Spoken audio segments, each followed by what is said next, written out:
오늘 로마서 8장 18절부터 39절 말씀인데요. 17절부터 한번 17절부터 쭉 같이 읽어보면 좋을 것 같아요.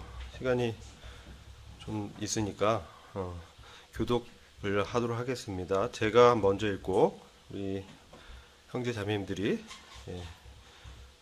두 번째 이렇게 짝수절 읽어주시면 되겠어요. 자녀이면 또한 후사 곧 하나님의 후사요 그리스도와 함께한 후사니 우리가 그와 함께 영광을 받기 위하여 고난도 함께 받아야 될 것이니라. 생각하는데 현재의 고난은 장차 우리에게 나타날 영광과 좋게 비교할 수 없도다. 피조물에 고대하는 바는 하나님의 아들들에 나타나는 것이니 피조물이 허무한데 굴복하는 것은 자기 뜻이 아니요 오직 굴복해 하시는 이로 말미암음이라. 그 바라는 것은 피조물도 썩어짐의 종로로 탄 데서 해방되어 하나님의 자녀들의 영광의 자유에 이르는 것이니라. 피조물이 다 이제까지 함께 탄식하며 함께 고통하는 것을 우리가 아나니 이뿐 아니라 또한 우리 곧 성령의 처음 익은 열매를 받은 우리까지도 속으로 탄식하여 양자될 것 곧 우리 몸의 구속을 기다리느니라. 우리가 소망으로 구원을 얻었음에 보이는 소망이 소망이 아니니 보는 것을 누가 바라리요. 만일 우리가 보지 못하는 것을 바라면 참음으로 기다릴지니라. 이와 같이 성령도 우리 연약함을 도우시나니 우리가 마땅히 빌 바를 알지 못하나 오직 성령이 말할 수 없는 탄식으로 우리를 위하여 친히 간구하시느니라. 마음을 감찰하시는 이가 성령의 생각을 아시나니 이는 성령이 하나님의 뜻대로 성도를 위하여 간구하심이니라. 우리가 알거니와 하나님을 사랑하는 자 곧 뜻대로 부르심을 입은 자들에게는 모든 것이 합력하여 선을 이루느니라. 하나님이 미리 아신 자들로 또한 그 아들의 형상을 본받게 하기 위하여 미리 정하셨으니 이는 그로 많은 형제 중에서 맏아들이 되게 하려 하심이니라. 또 미리 정하신 그들을 또한 부르시고 부르신 그들을 또한 의롭다 하시고 의롭다 하신 그들을 또한 영화롭게 하셨느니라. 그런즉 이 일에 대하여 우리가 무슨 말 하리요? 만일 하나님이 우리를 위하시면 누가 우리를 대적하리요? 자기 아들을 아끼지 아니하시고 우리 모든 사람을 위하여 내어주신 이가 어찌 그 아들과 함께 모든 것을 우리에게 은사로 주지 아니하시겠느냐? 누가 능히 하나님의 택하신 자들을 송사하리요? 의롭다 하신 이는 하나님이시니 누가 정죄하리요? 죽으실 뿐 아니라 다시 살아나신 이는 그리스도 예수시니 그는 하나님 우편에 계신 자요 우리를 위하여 간구하시는 자시니라. 누가 우리를 그리스도의 사랑에서 끊으리요? 환난이나 공고나 핍박이나 기근이나 적신이나 위험이나 칼이랴. 기록된 바 우리가 종일 주를 위하여 죽임을 당케 되며 도살할 양같이 여김을 받았나이다 함과 같으니라. 그러나 이 모든 일에 우리를 사랑하시는 이로 말미암아 우리가 넉넉히 이기느니라. 내가 확신하노니 사망이나 생명이나 천사들이나 권세자들이나 높음이나 기쁨이나 다른 아무 피조물이라도 우리를 우리 주 그리스도 예수 안에 있는 하나님의 사랑에서 끊을 수 없으리라. 아멘. 이 말씀은 우리가 너무나 좋아하고 이렇게 잘 알고 있는 말씀이죠. 그래서 오늘 중요한 그 부분을 좀 교제하려고 하는데요. 제가 이제 청년의 카톡방에 올려놓은 묵상 문제들 있지 않습니까? 그런 문제를 좀 미리 좀 풀어 오시면 이 말씀을 교제할 때 많이 도움이 될 것으로 생각됩니다. 여기 17절 보시면요. 우리가 하나님의 후사다 말씀하잖아요. 후사 상속인이란 뜻이에요. 상속. 그러니까 하나님의 기업을 물려받을 그런 아들이란 뜻입니다. 그런데 그리스도와 함께한 그런 상속자다. 여기까지는 되게 좋은 말씀이죠. 우리가 그리스도와 함께 하나님의 기업을 받을 그런 자녀들이다. 이런 말씀인데요. 여기 보니까 그 뒤에 붙은 어떤 단서 같은 말씀이 있어요. 우리가 그와 함께 영광을 받기 위하여 고난도 함께 받아야 될 것이니라. 마치 조건절처럼 말씀하잖아요. 우리가 고난받는 거는 좋아하지 않죠. 원치 않는 단어인데 그리스도와 함께 영광을 받기 위해서는 고난도 받아야 된다는 거죠. 그래서 오늘날 이 기독교계에 만연되어 있는 사상 중에 하나가 번영에 대한 부분이에요. 물질 만능 사상이라든지 이런 인본주의 사상들이 들어와서 고난에 대해서 얘기하면은 이 거부감을 많이 말씀하고, 왜 굳이 고난을 말씀하냐, 우리가 좋은 것들도 많은데, 그런 얘기들을 듣습니다. 근데 이 로마서 8장 17절을 보시면 그리스도와 함께 영광을 받기 위해선 고난도 함께 받아야 된다는 것이죠. 그래서 말씀에 그렇게 말씀하고 있기 때문에 우리는 세상에서 뭐 그렇지 않다라고 얘기하더라도 말씀을 근거해서 우리가 믿어야 됩니다. 그죠? 그렇다면 우리가 그리스도와 함께 영광을 받는 이것이 얼마나 위대하고 우리에게 소망을 주는 사실인가, 이런 부분을 잘 알게 되면 사실 이제 고난이 힘들지 않는 것이죠. 이 이후의 말씀을 보시면 여러분들이 해산하는 고통이라는 단어가 이 말씀에 나와요. 어머니가 아이를 출산할 때 얼마나 아파요? 예, 저는 그 고통을 옆에서 지켜봐서 잘 처음에 와닿질 않았는데 들어보니까 정말 많이 힘들었다. 그리고 이제 저 아이가 둘이 있잖아요. 근데 두 번째 날 때는 정말 더 힘들어하더라고요. 그래서 아이 낳는 게 참 힘들구나. 근데 아이를 낳은 이후에 아이를 이제 엄마가 자신이 낳은 아이를 품에 안을 때는 그 아픔을 다 잊어요. 잊고 웃고 드디어 이제 아이를 낳았다라는 기쁨으로 충족되는 것을 이렇게 옆에서 보게 됩니다. 우리도요, 비슷한 것 같아요. 이 어려움이 있고요. 힘든 상황들이 우리한테 많이 있어요. 이 세상에서 산다는 것 자체가 고난인 것 같아요. 사는 것 자체가 힘들어요.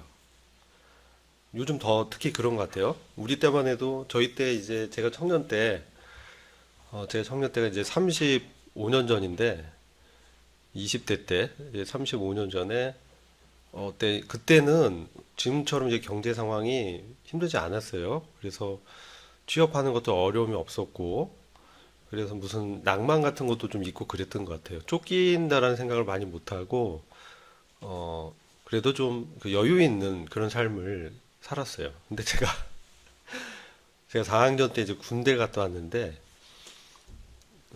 군대 갔다 와서 이제 복학을 했는데, 좀 많이 달라졌어요. 많이 달라져가지고 수업을 듣는데, 누군가 이렇게 앞에 자리를 다 잡아놓는 거예요. 자리를 다 잡아놓고, 수업을 들으면서 앞에서 듣고 싶은데 벌써 노트로 뭐 가방으로 앞자리를 다 딱 잡아놨어요. 야, 누가 이렇게 일찍 와서 자리를 잡지? 그래서 뒤에서 이제 들었는데, 보니까 1학년 애들이에요. 그래서,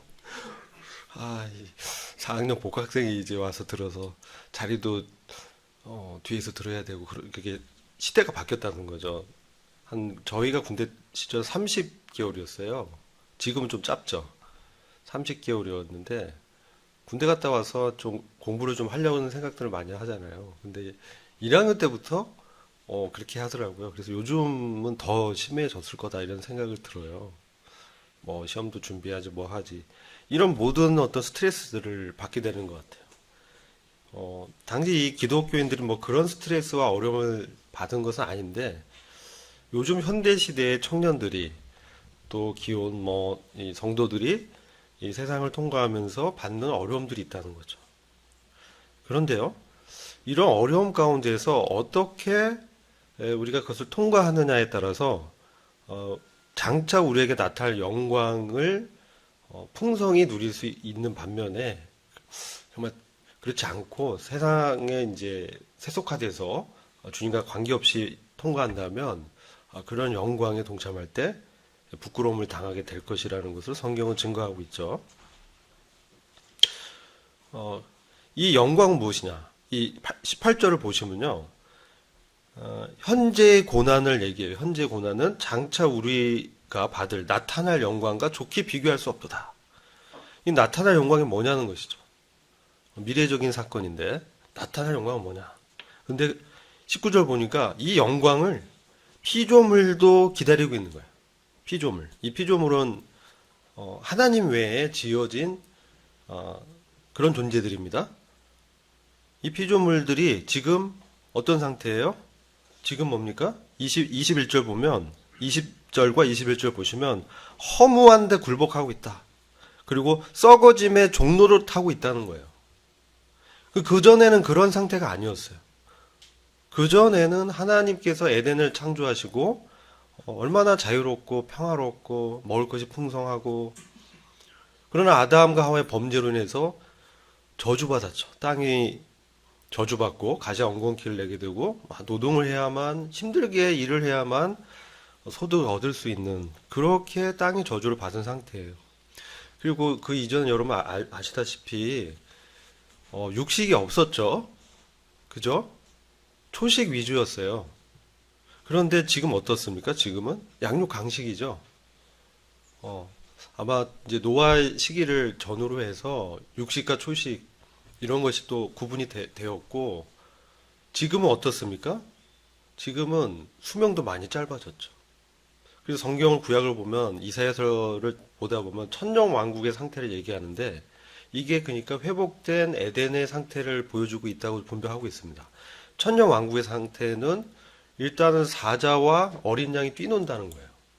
지금 있을 수 없죠. 사자가 어린 양 보면 어떻게 하겠습니까? 잡아 먹어야 되는데, 천년 왕국 때는 사자와 어린 양이 뛰놀고, 그죠? 그리고 뱀 굴에 이렇게 손을 집어넣어도 독사가 물지 않는다는 거예요. 어린 아이들도 이 맹수로부터 지킴을 받고, 맹수가 육식을 하지 않고, 그죠? 초식을 하는.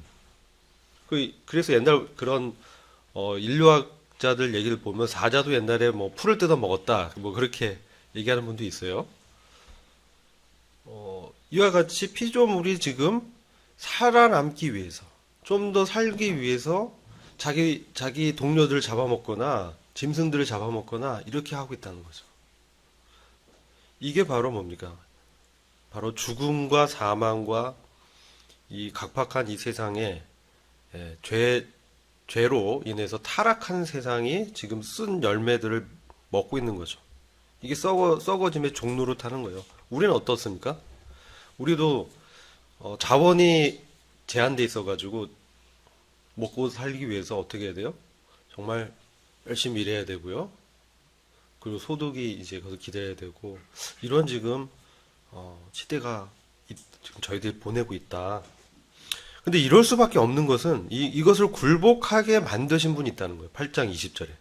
이렇게 이 자연이 저주받고 양육강식 어떤 시대에서 정말 산업화되고, 지금은 뭐 4차 산업, 인공지능 이렇게 얘기하면서 좀 더 평화롭고 안전한 시대를 만들고자 하지만, 저쪽 또 다른 나라에서는 어떻습니까? 우리 바로 위에서는 수많은 사람들이 굶어 죽고요. 그죠? 부가 편제하지 않고 빈부차가 심하고, 전쟁도 지금 아직도 안 끝났죠? 우크라이나 뭐 러시아전 1년이 넘었습니다. 지금도 저런 상태에 있고, 이러한 상태, 그리고 글로벌 무슨 금융 위기다 뭐 이런 얘기도 들리고요. 그러니까 지금은 좀 혼돈된 시대를 저희들이 살고 있어요. 이 모든 것이 사실은 죄의 결과죠. 하나님을 떠난 이 인간과 그 사회뿐만 아니라 인간의 범죄로 인해서 그 피조 동물들까지도 사실 허무한데 굴복하는 그런 상태가 돼버린 것이죠. 죽을 수밖에 없는 존재가 됐다는 거예요. 근데 하나님이 그렇게 가둬두셨어요. 굴복하게 만드신 뜻이 있습니다. 이게 나중에 로마서 11장에 가면은 우리가 배울 텐데요. 왜 하나님께서 모든 사람들의 죄 가운데 가둬두셨는가? 이해할 수 없습니다. 그러나 우리가 말씀을 통해서 알 수 있는 것은, 하나님께서 모든 사람에게 긍휼을 베푸셔서 그들을 구원하시기 위해서 그렇게 하셨다고 기록되어 있습니다. 왜 우리를 허무한데 굴복하게 했을까? 왜 우리를 이 유한한 육체 가운데 두셨을까? 아담 할아버지가 좀 잘했어야지 뭐 이렇게 우리가 할 수도 있겠지만, 하나님의 깊은 심중의 계획은 우리가 다 할 수는 없습니다. 다만 성경에서 증거하고 있는 바만 우리가 제한적으로 알 수 있는데요. 그래서 지금 이것을 벗어날 때가 있다는 거예요. 이게 우리가 나타날 영광의 때입니다. 그리고 19절에 피조물들도 그것을 기다리고 있다는 거예요. 피조물이 고대하는 바가 뭐냐? 하나님의 아들들이 나타나는 것이다. 저와 여러분이 하나님의 아들들이에요. 이 아들들은요, 하나님의 그 기업을 다 상속받을 그런 아들을 얘기하는 거예요. 양자라고도 합니다. 그래서 일반적인 자녀가 아닙니다. 이것은 하나님의 기업을 받아서 함께 다스리고 통치할 왕들을 얘기하는 거예요. 하나님이 왕이시고 통치자시지만 우리 옛날 중세 봉건 시대에 군주들이 있었잖아요. 예. 이런 것처럼 그 지역들을 나눠서 다스릴 왕들, 군주들이 있는 거예요. 아시겠죠? 이것이 하나님의 아들들이에요. 하나님의 아들들이 어떤 때가 되면 이것을 에베소서 1장에서는 때가 찼다라고 얘기합니다. 때가 차면 하늘과 땅의 모든 것들이 그리스도 앞에서 굴복하고 그분 앞에서 그분 안에서 통일되게 만드는 하나님의 경륜이 있는 것입니다. 그것을 이방인의 충만한 수가 되면 주님께서 다시 오시는 거예요. 그래서 주님의 재림을 말하는 것이에요. 이 나타날 영광은 주님께서 나타나실 때, 재림하실 때 바로 저와 여러분들이 바로 하나님의 아들들의 영광스러운 부활의 몸을 입고 썩지 않고 쇠하지 않고 영원한 그런 몸을 입고 그리스도와 함께 하늘에 함께 나타날 것이라는 거예요. 그것을 성경 여러 부분에서 예언하고 있습니다. 그거 다 찾아볼 수 없지만 그게 바로 하나님의 아들들이 나타나는 때입니다. 그럴 때 우리가 얻을 영광은 좋게 비교할 수 없다. 지금 우리가 겪고 통과하고 있는 이런 어려움들, 시험들, 도전들, 이 세상의 어떤 유혹들, 이 많은 것들, 이것들은 우리가 얻게 될 하나님의 영광의 기업과는 비교할 수 없다라는 거예요. 여기에서 우리가 우리의 정체성을 분명하게 갖고 우리의 목표가 무엇인지를 우리는 정해야 됩니다. 여러분이 청년의 시기 때, 또 저도 마찬가지입니다. 이때 가장 중요한 건 하나님의 뜻을 분명히 알고 내 인생을 어떻게 지내야 되는지 이것을 여러분 때 생각하셔야 돼요. 그리고 앞으로 나의 인생을 어떻게 살 것이고 어떤 목표를 두고 살겠다. 그것은 하나님의 큰 영광에 내가 동참하는 것이다. 이거 굉장히 큰 거시적인 것이고, 작게는 뭐겠습니까? 작게는 내가 하나님부터 받은 어떤 은사, 어떤 탤런트, 직업, 어떤 가정, 이런 것들이죠. 그 안에서 하나님의 아들들로 어떤 삶을 살 것인지. 세상에선 빛과 소금이라고 주님 말씀하시잖아요. 그럼 그것은 어떤 삶을 나타내는 것인지, 그리스도인의 삶은 어떠해야 되는지, 자, 이것이 우리를 부르시는 큰 목적입니다. 그래서 피조물도 그러한 하나님의 아들들이 나타나서 자기들의 이 매여있는 속박에서 자기들을 해방시키고 정말 그 영광스러운 자유 가운데서 평안하게 안식을 누리고 싶어 하는 거예요. 더 이상 피를 흘리고 싶지 않은 거죠. 전쟁이 그치고 사람들이 다 평화롭게 주님을 찬양하는, 공의가 넘치는, 그리고 먹을 것 때문에 그렇게 다투지도 않아도 되는, 그리고 수명은 정말 1000년 이상 살 수 있는 그러한 세대가 이제 오게 된다는 것이죠. 하나님께서 그것을 때를 정해놨습니다. 지금은 어떤 때냐? 지금은 바로 그 전에 하나님께서 바로 교회를 부르고 있는 때입니다. 저와 여러분을 불러서 어떤 목적이 있어서 부르셨어요. 그게 뭐냐? 그것이 바로 이제 28, 29절에 말씀하고 있는 겁니다. 우리가 알거냐 하나님을 사랑하는 자, 그 뜻대로 부르심을 입은 자들에게는 모든 것이 합력하여 선을 이루느니라. 이거 너무 우리 잘 알고 있는 말씀입니다. 근데 29절이 중요합니다. 하나님이 미리 아신 자들로 또한 그 아들의 형상을 본받게 하기 위하여, 뭐뭐 하기 위하여. 우리 국어 시간에 배우죠. 뭡니까? 목적. 이게 하나님이 우리를 부르신 목적입니다. 하나님 우리를 부르셔서 그분의 뜻대로 부르셨는데 그분의 뜻이 뭐냐? 하나님께서 미리 하신 자들을 불렀습니다. 그래서 그리스도의 형상을 본받게 하겠다는 거예요. 하나님의 아들의 신에 속한 형상이 우리를 통해서 나타나도록 하겠다는 거예요. 이것은 성령의 열매를 뜻할 수도 있고요. 되게 그렇게 분별합니다. 인격적인 것을 얘기하는 거예요. 사랑, 희락, 화평, 온유, 절제 이러한 성령의 열매도 있잖아요. 그리고 주님의 그러한 성품이 저와 여러분의 삶 가운데 나타나기를 원하시는 것이죠. 그게 하나님 기뻐하시는 거예요. 기뻐하시고 사랑하는 그 아들. 그분과 우리의 생명을 바꾸셨어요. 아들을 죽이셨어요. 아들 십자가에 넘겨주셨어요. 아들을 주시는 것까지 사랑하셨다는 거죠. 왜 그랬을까? 아무도 몰라요. 왜 하나님이 왜 나를 불렀지? 모릅니다. 내가 잘나서 나 뭐 이뻐서 내가 뭘 잘해서 전혀 안 그래요. 하나님 그런 어떤 조건을 보고 우리를 부르신 게 아니에요. 이스라엘은 정말 작은 민족이지만 하나님이 그들을 선택하셨어요. 우리를 부르신 것도 미리 하신 자들, 이 창세전에 우리를 불렀다고 에베소서는 말씀하고 있어요. 우리를 부르신 경륜은 세상을 창조하기 이전부터 하나님의 마음 가운데 있었던 계획이에요. 그래서 그 계획을 이루시기 위해서 아들을 2000년 전에 십자가에서 달리게 하셨어요.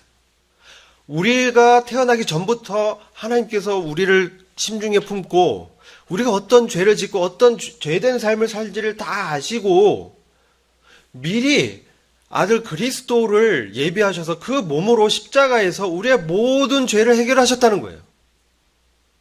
그래서 우리를 미리 아셨기 때문에 여러분은 이제 전 1969년생인데 여러분들 뭐 2000년생도 있으시고 그럴 거예요. 그때 하나님께서 내가 2000년생이지만 벌써 창세 이전에 홍길동이가 태어날 것을 아시고 이 사람은 이제 그리스도를 주와 구주로 영접해서 믿는 사람 성도가 되리라고 아신 거죠. 이게 미리 안다는 뜻이에요. 미리 아신 자들의 의미예요. 그래서 하나님은 알파 오메가의 하나님이에요. 내가 언제 태어나서 어떻게 갈지를 아세요. 그 궤적을 아세요. 우리가 그 어둠에서 행한 모든 부끄러운 짓들을 주님 다 아세요. 그러나 이 모든 것을 다 해결하셨다는 거예요. 언제? 2000년 전에. 근데 그 뜻을 언제 세웠어? 창세 전에. 그러니까 우리를 얼마나 존귀한 자로 하나님께서 보고 계신가. 하나님은 오직 성도들을 이렇게 보고 있다는 거예요. 그래서 홍길동을 통해서 아들의 형상을 나타나기를 원한다. 이게 아들의 형상이 나타나는 게 바로 하나님의 아들들이 영광스러운 때, 주님이 재림하실 때, 공중에 나타나셨을 때 우리를 부르십니다. 그럼 저와 여러분이 만약에 이제 이 세대에 오시면 저와 여러분이 어떤 일을 하고 있다가도 주님이 부르시면 그 나팔 소리가 들리면 공중으로 올라간다는 것이죠. 이게 뭡니까? 휴거 사건입니다. 그리고 우리보다 먼저 그리스도 안에 잠자고 있는 사람들, 먼저 돌아가신 분들은 그들은 살아서 주님을 대면한 사람보다 좀 더 빨리 먼저 그들이 부활합니다. 순서상. 그래서 그들이 먼저 올라가고 그들이 그 부활의 영광의 몸을 입고 올라가고 그 다음 저희들이 따라 올라갑니다. 그래서 하늘에서 주님을 만나고 주님이 잘하였도다 이러면서 저희들한테 상을 주십니다. 대한민국 다스려라 뭐 이렇게 되는 것이죠. 네. 아니면 저 울릉도를 다스려라 이렇게 될 수도 있는 것이죠. 아시겠죠? 그런 것을 우리가 받게 된다. 그 얼마나 큰 영광인가. 여러분 뭐 대통령 대단해 보이지 않아요? 그렇죠? 근데 하나님의 아들은 더 대단한 거예요. 놀라운 거예요. 저희들과 같은 이 연약하고 육체 안에 갇혀서 이 죄성 있는 사람들을 하나님이 은혜롭게 택하셔서 미리 아시고 택했어. 저 사람 구원시켜야지. 이게 아니고 저 사람이 구원 받을 거를 미리 아시고 택하신 거예요. 우리는 모르기 때문에 이제 복음 전하는 거죠. 누가 택함 받은 사람인지를 모르기 때문에 복음 전하는데 그분의 뜻대로 우리를 불렀다는 거예요. 그래서 30절 보면 미리 정하신 그들을 또한 부르시고 라고 말씀해요. 미리 정하신 그들 또한 부르시고 부르신 그들 또한 의롭다 하시고 의롭다 하신 그들을 또한 영화롭게 하셨다. 미리 정했다. 이것은 하나님의 예지 예정이라고 합니다. 미리 아시고 정했다. 뭘로 정했냐? 하나님의 아들로 정했다는 거예요. 놀랍지 않아요? 저와 여러분을 하나님의 그 영광스러운 아들로 정했다는 거예요. 그리고 그런 자들을 부르십니다. 이 부른다라는 것은 여러분 뭡니까? 콜링입니다. 소명입니다. 하나님 앞에 세우는 것입니다. 바울도 그런 소명을 받고 이방인의 사도가 된 것처럼 저와 여러분은 하나님께서 이 세상에 살고 있던 정말 하나님 몰랐던 그런 사람들을 죄밖에 지을 그런 자격밖에 없었던 그런 자들을 미리 아시고 정하시고 부르셔서 이 세상에서 구별해서 떼어내서 하나님 앞에 세웠다는 거예요. 이게 뭡니까? 하나님의 거룩한 섭리로 우리를 구별했다는 거예요. 이게 뭐예요? 이게 성화예요. sanctification이라고 합니다. 아시겠어요? 하나님이 우리를 거룩하게 하고자 하는 뜻을 미리 정한 거예요. 그래서 하나님 편에서 성도로 부른 거예요, 우리를. 우리가 어떻게 거룩한 거룩할성 무리도, 예? 홀리 그룹, 세인트. 여러분 보면 뭐 세인트 누구 있잖아요. 우리를 세인트로 미리 이렇게 불렀어요. 그게 하나님의 놀라운 섭리죠. 그래서 부르시고 거룩하게 구별하시고 그들을 또한 의롭다 하시고 하나님의 의를 주셨다는 거예요. 인간의 의가 아니에요. 하나님의 의로움을 주신 거예요. 믿는 자들에게. 이신득이라고 합니다. 그럴 뿐만 아니라 영광스럽겠다. 하나님 아들들로 이제 삼았다는 것이죠. 자, 이것은요, 여러분들이 이 말씀을 보면, 이 성화가 어떻게 의로움보다 먼저 되어졌나요? 라고 이제 우리가 질문할 수 있어요. 그죠? 근데 말씀을 보면요, 그렇다는 것을 알 수 있어요. 여러 말씀을 통해서, 우리가 이 성화가 칭의보다 먼저, 득의보다 먼저 왔다는 사실을 증명할 수가 있어요. 말씀을 통해서. 자, 데살로니가 후서 2장 13절을 보시면요. 여러 군데가 있는데요. 데살로니가 후서 2장 13절. 주의 사랑하시는 형제들아,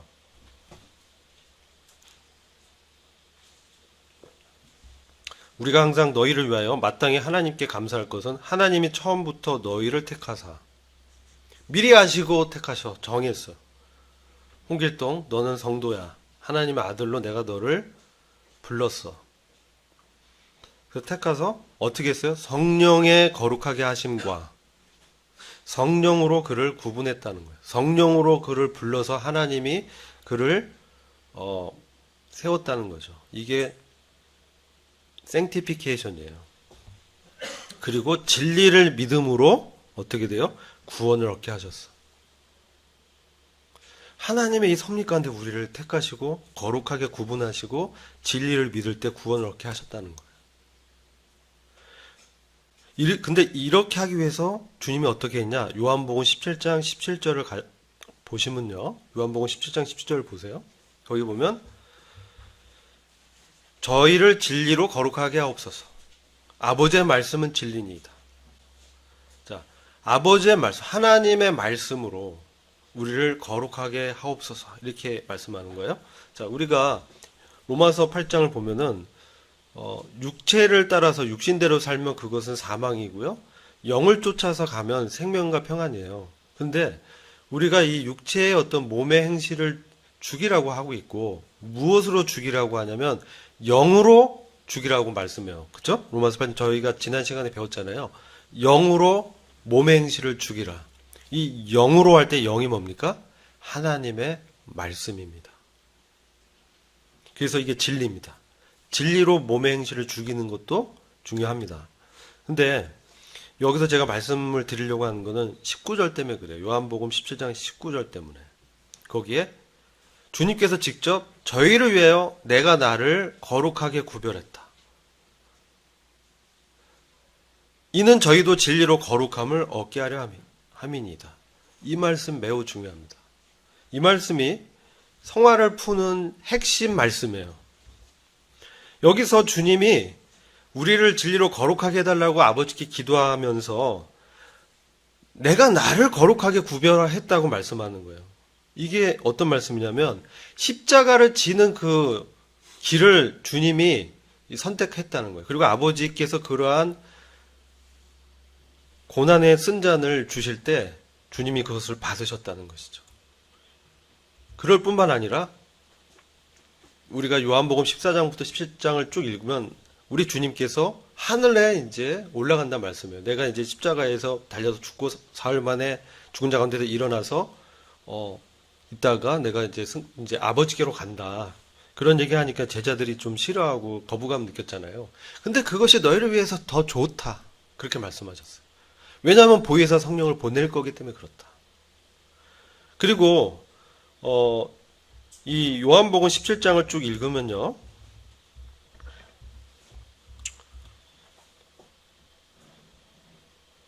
우리를 17장 15절 보면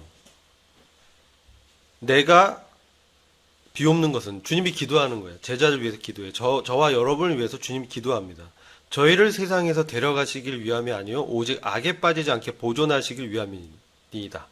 우리 그냥 데려가면 더 좋은 거 아니에요? 빨리 가고 싶지 않으세요? 주님 나라에 빨리 가고 싶잖아요.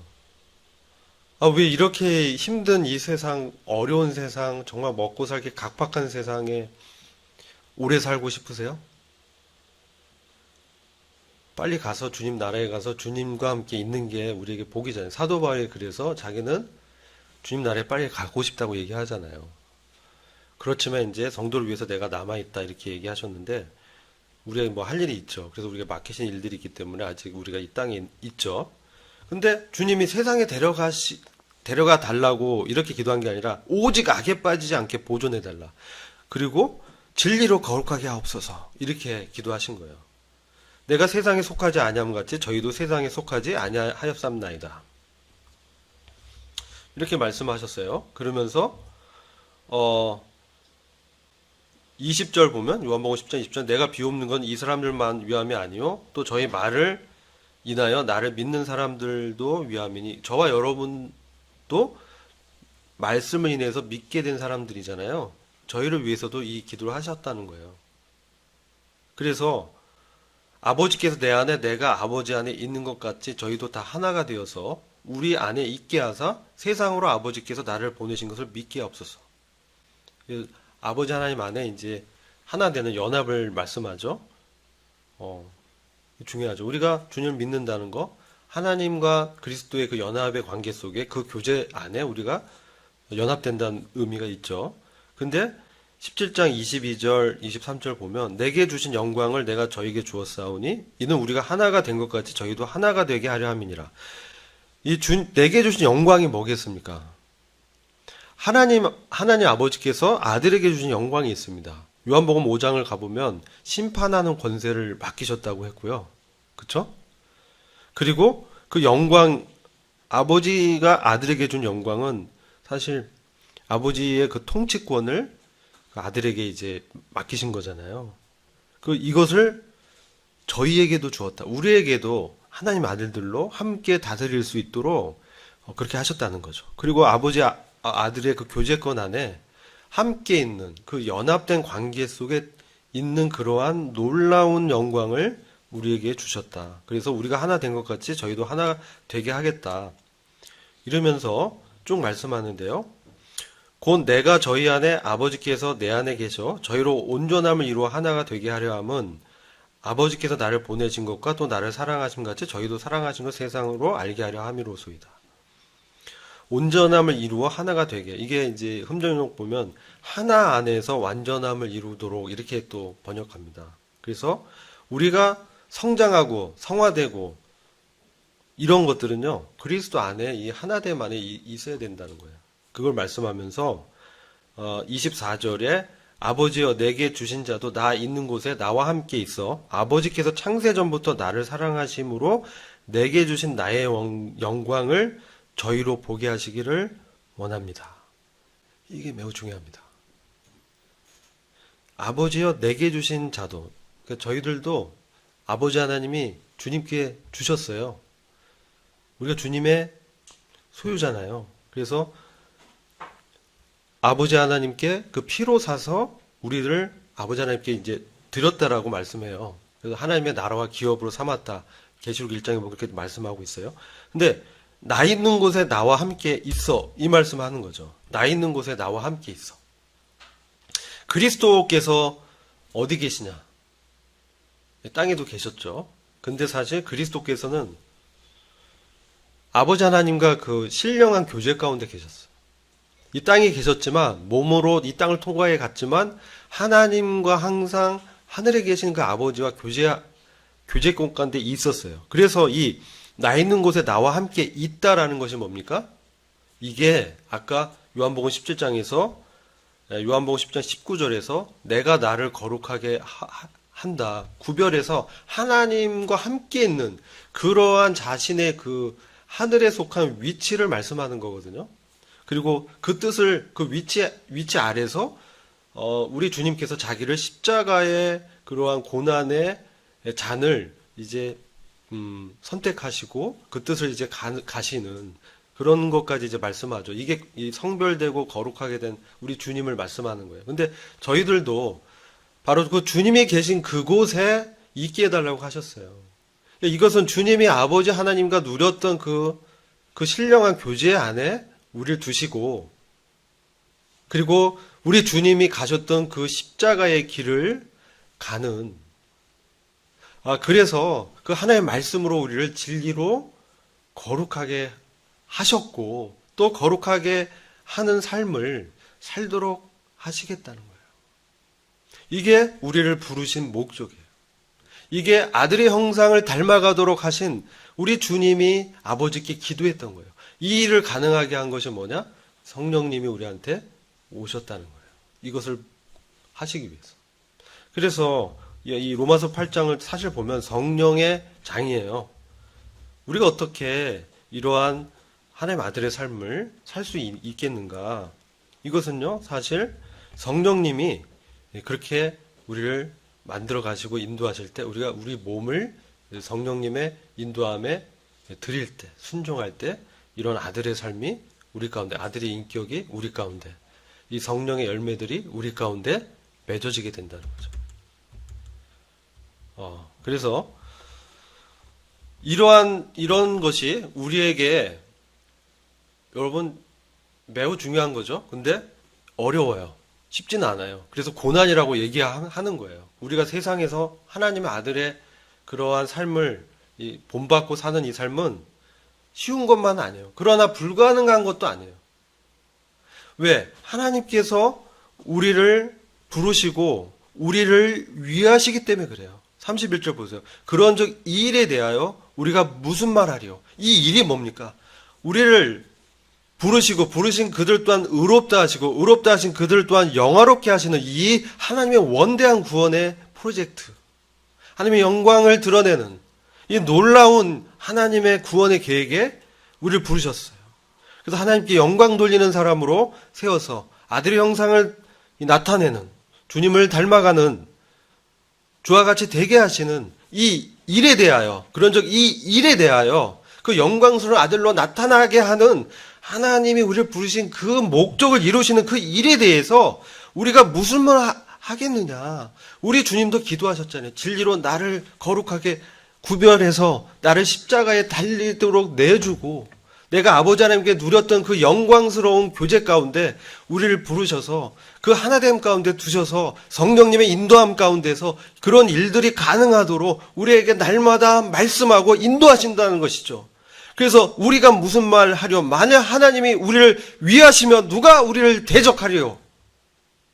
이렇게 선언하시는 것이죠.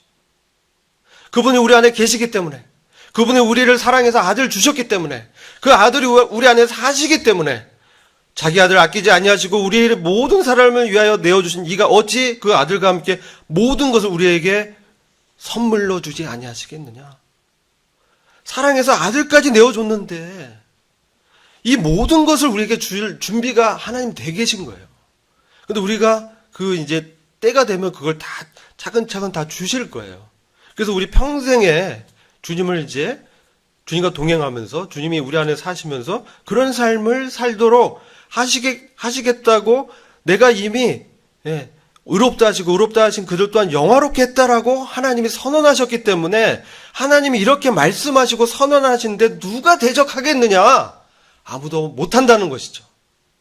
피조물은 절대 이 하나님의 사랑에서 누구도 분리시킬 수 없다.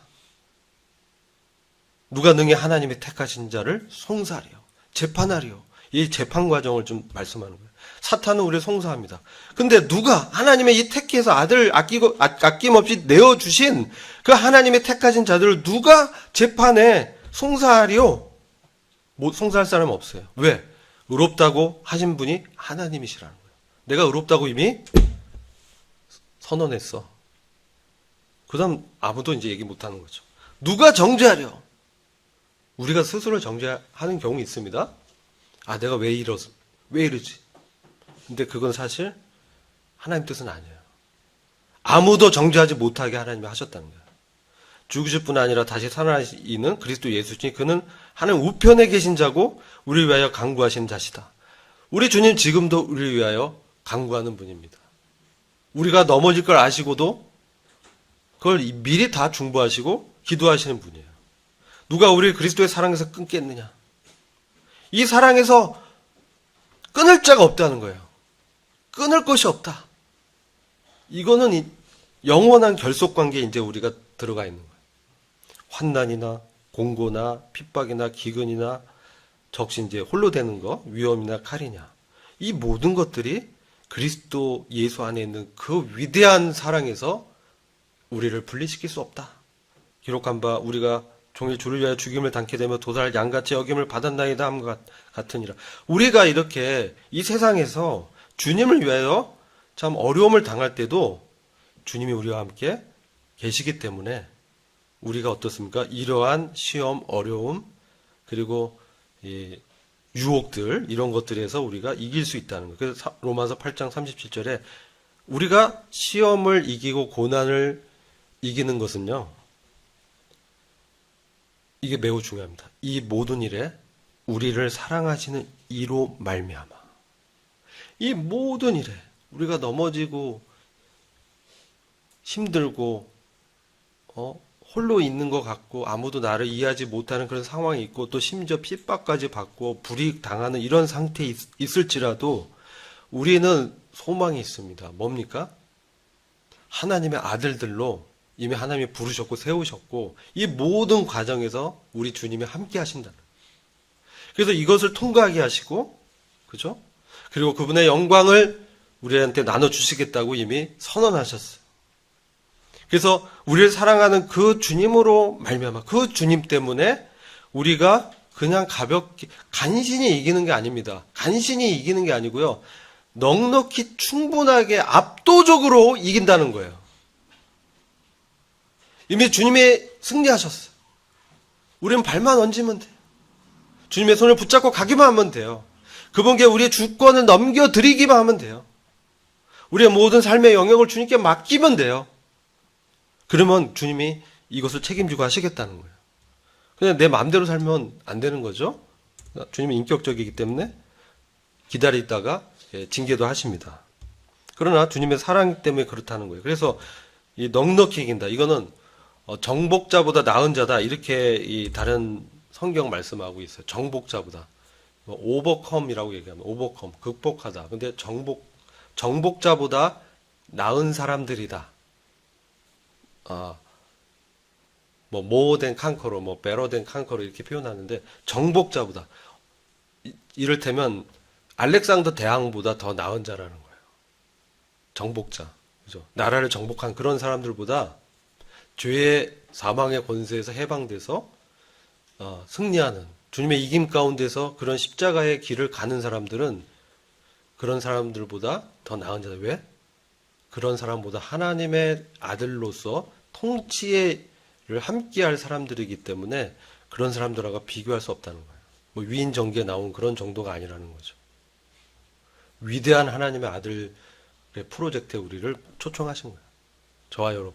우리가 이 세상 살아갈 때 이러한 이 소망이 이 몸의 구속이라고 하죠. 우리가 지금 죄가 이 남아있는 죄성이 있는 연약한 육체에 갇혀 있지만 주님이 이렇게 두신 뜻이 다 있습니다. 우리 연약한 가운데서 주님을 더 신뢰하게 하고 또 주님이 더 높아지기를 원하고 자발적으로 주님을 사랑하기 때문에 주님의 사랑을 알기 때문에 나 같은 자를 받으신 그 주님의 사랑 때문에 우리가 주님을 따라가고 주님께 순종하고 주님의 나라에 대한 비전을 공유하면서 복음을 증거하고 그에 합당한 삶을 사는 것이 바로 주님의 사랑 때문에 된다는 거예요.